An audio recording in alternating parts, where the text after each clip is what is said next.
Jadi karena iklim kering yang lebih parah lagi, kadang-kadang kalau iklim kering itu kan ke kulit kering itu bisa jadi apa, tubuh kita tuh menjadi penghantar listrik yang baik ya. Nah, kenapa bisa begitu? Ya orang yang tinggal di sini lama pasti tahu lah, orang-orang kita juga. Jadi tubuh kita tuh sering nyetrum.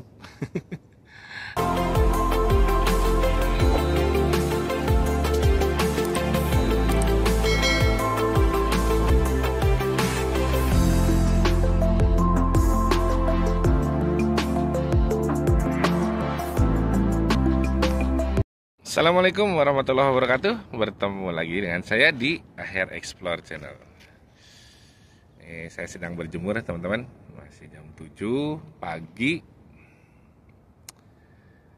Cuma sayangnya hangatnya masih kalah dengan dinginnya angin ya di sini. Jadi walaupun mataharinya terlihat bebas tanpa awan, tapi anginnya sangat dingin. Jadi hangatnya masih kalah dingin.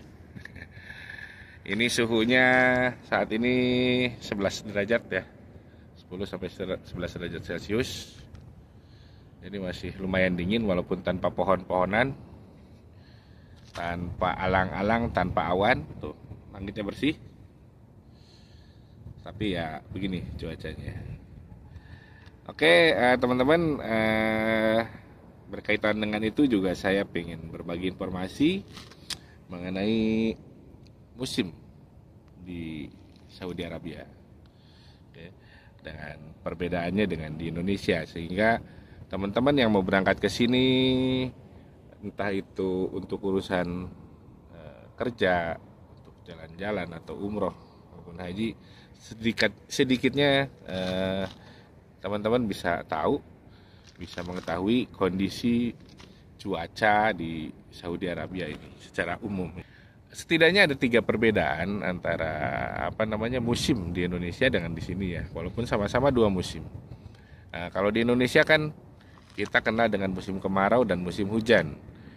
Musim kemarau berarti nggak ada hujan otomatis ya, dengan matahari yang masih cukup panas, hangat hingga panas. Kemudian ada juga musim hujan, dimana di musim hujan itu otomatis curah hujannya tinggi. Nah, bedanya dengan di Saudi, negara 2 musim ini kita hanya mengenal musim panas dan musim dingin. Ya. Musim panas itu ya panas. Jadi suhunya pada puncak musimnya itu bisa mencapai 55 derajat Celcius. Jadi kalau keluar sebentar kulit terasa terbakar. Itu yang biasa kita alami di sini ya. Mungkin kalau yang sudah lama di sini sudah biasa seperti itu. Kemudian selain itu, jadi bukan pada siang hari aja, malam pun sama. Jadi kondisi tanah yang seperti ini nih teman-teman nih. Ini kan bawahnya batu nih, batu lempeng bukan batu guling 211 ya. Jadi dia memantulkan panas kembali. Jadi kalau malam itu ya kayak apa ya? Kalau saya bilang sih kayak lagi di dalam pabrik peleburan baja. Jadi panasnya itu balik lagi ke kita. Jadi bedanya seperti itu. Mau siang maupun malam tetap panas. Bahkan kalau subuh itu, kalau saya berangkat kerja keluar itu sudah pakai mobil itu sudah wajib pakai AC. Kalau di musim panas ya. Kemudian mataharinya juga biasanya terbit lebih awal. Biasanya jam 5 atau jam 5 kurang itu matahari sudah di atas seperti ini ya. Itu pada puncak-puncaknya musim panas seperti itu. Sehingga waktu subuh otomatis di jam-jam 4, kadang setengah 4 gitu. Terbenamnya matahari juga dia lebih lebih lambat. Jadi pembagian siang dan malamnya itu nggak seperti di Indonesia. Kalau pada musim panas itu siangnya lebih panjang karena matahari jam 5 tuh sudah terbit. Kemudian terbenamnya kadang jam 7, setengah 7 gitu. Nah, jadi siangnya itu lebih panjang. Kemudian kalau pada musim sebaliknya, pada musim dingin, di puncak-puncaknya itu matahari itu setengah 7 pagi baru terbit, kemudian dia tenggelam lebih lebih awal. Jadi siangnya lebih singkat daripada malam hari. Ini sebetulnya saya di masa transisi nih, musim dingin sebentar lagi selesai. Mungkin biasanya sih setelah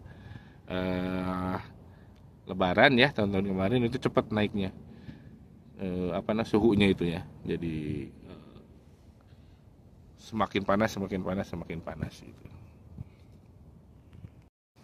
Kemudian pada musim dingin juga di sini tidak selalu hujan, bahkan pada musim ini pun, musim dingin sekarang, hujan itu bisa dihitung jari dan itu juga cuma gerimis. Dan akhirnya anehnya itu juga di akhir-akhir musim dingin kayak sekarang nih. Jadi kemarin pada puncaknya itu enggak, tapi suhunya lebih dingin, bisa sampai 0 derajat Celcius. Jadi baju ini pakai sweater bisa double, bisa 3, bisa 2, bisa mungkin kalau lebih ekstrimnya 4. Bahkan di suhu di kamar juga kita biasa pakai pemanas ruangan kalau lagi pada saat puncaknya ya.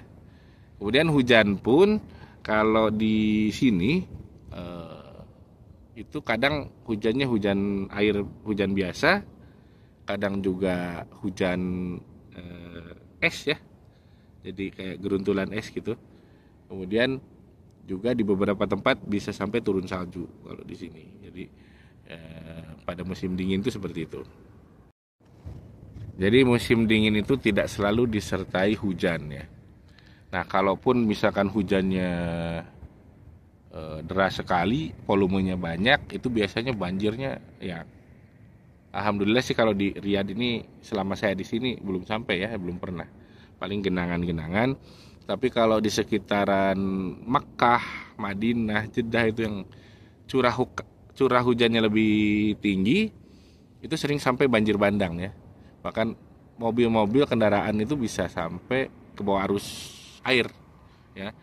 Itu kenapa? Karena di sini yang saya tadi bilang tanahnya gurun. Nah, gurun seperti ini kalau kita gali itu lempeng batu. Jadi susah menyerap air. Bahkan di beberapa tempat nih, kayak ini kan saya di agak kayak di kayak di bukit ya. Ke sana itu ke bawah. Itu biasanya ada, kalau di kita itu buat mindahin, ada mesin tempat mindahin air dari sungai buat sawah ya, buat ngairin. Nah, di sini banyak seperti itu. Jadi ada penampungan air sementara. Nah, misalkan seperti ini nih, dikelilingin. Nah, digunduk-gundukin seperti ini. Kemudian itu buat siaga penampungan air ketika airnya meluap di jalanan. Biasanya ada pompa air listrik. Nah, yang jadi catatan juga di sini selain musimnya musim panas dan musim dingin, di sini juga iklim bukan iklim tropis ya. Kalau di sini sudah panasnya panas banget, dinginnya dingin banget, iklimnya pun iklim kering ya. Nggak di tropis kan enak, lembab ya, kulit juga enak. Di sini laki-laki juga kadang-kadang agak sedikit bersolek. Karena kulit kering itu kan lumayan juga nih, bisa merusak jaringan ya. Nah kan kalau teman saya kalau lagi kering banget, ketawa aja sakit katanya. Nah itu, jadi karena iklim kering yang lebih parah lagi, kadang-kadang kalau iklim kering itu kan ke kulit kering, itu bisa jadi tubuh kita tuh menjadi penghantar listrik yang baik ya. Nah, kenapa bisa begitu? Ya, orang yang tinggal di sini lama pasti tahu lah, orang-orang kita juga. Jadi tubuh kita tuh sering nyetrum. Nih kalau kita bersentuhan dengan besi, kalau tangga besi, kalau di mobil gitu kan ada besi-besi itu suka nyetrum.